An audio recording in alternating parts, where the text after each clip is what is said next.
বিসমিল্লাহির রহমানির রহিম। আসসালামু আলাইকুম।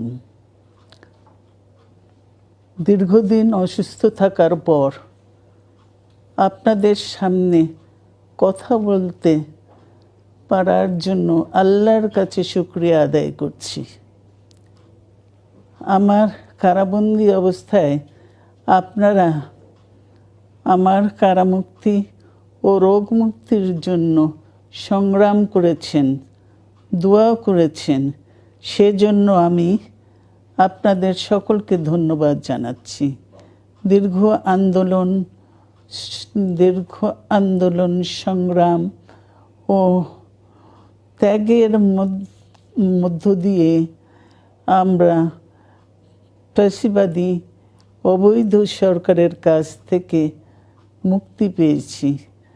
আমি আন্তরিক